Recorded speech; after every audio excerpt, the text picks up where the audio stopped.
হাদি ভাইকে দেখেছি যে তিনি একজন প্রকৃত দেশপ্রেমিক। হাদি ভাইয়ের যে দেশপ্রেম, তার যে বাংলাদেশের মতামত, যে বাংলাদেশকে যেভাবে উজ্জীবিত করা, বাংলাদেশের মানুষকে যেভাবে আরো উন্নয়ন করা, বাংলাদেশের উন্নয়ন করা, তা থেকে আমার মনে এসেছে যে হাদি ভাইয়ের প্রতি ভালোবাসা।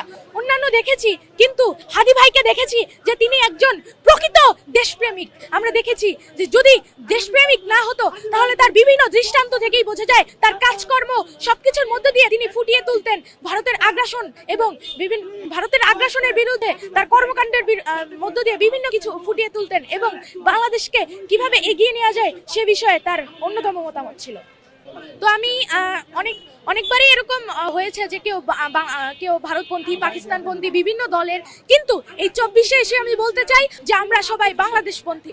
আমরা সবাই বাংলাদেশপন্থী, আর কোনো ভারতপন্থী, পাকিস্তানপন্থী আমরা করব না। আমরা বাংলাদেশকে, আমাদের নিজের দেশকে, আমাদের নিজের মাতৃভূমিকে আমরা এগিয়ে নিয়ে যাব, আমাদের বিশ্বের বুকে মাথা তুলে নিয়ে যাবো। যেমন আমি দেখেছি যে হাদি ভাইয়ের প্রত্যেকটি জিনিস, প্রত্যেকটি কাজকর্ম, তার প্রত্যেকটি কথাবার্তা, তার যে ভাবনা, সবকিছুই দেখেছি। কিন্তু আমি সরাসরি হাদি ভাইয়ের সাথে দেখা হয়নি, কিন্তু দেখেই বোঝা যায় যে হাদি ভাই একজন প্রকৃত দেশপ্রেমিক, বিপ্লবী এবং 24-এ যে গণহত্যা চালানো হয়েছিল তাকে মনে প্রাণে ধারণ করেন এবং বাংলাদেশের মানুষকে মনে প্রাণে ধারণ করেন।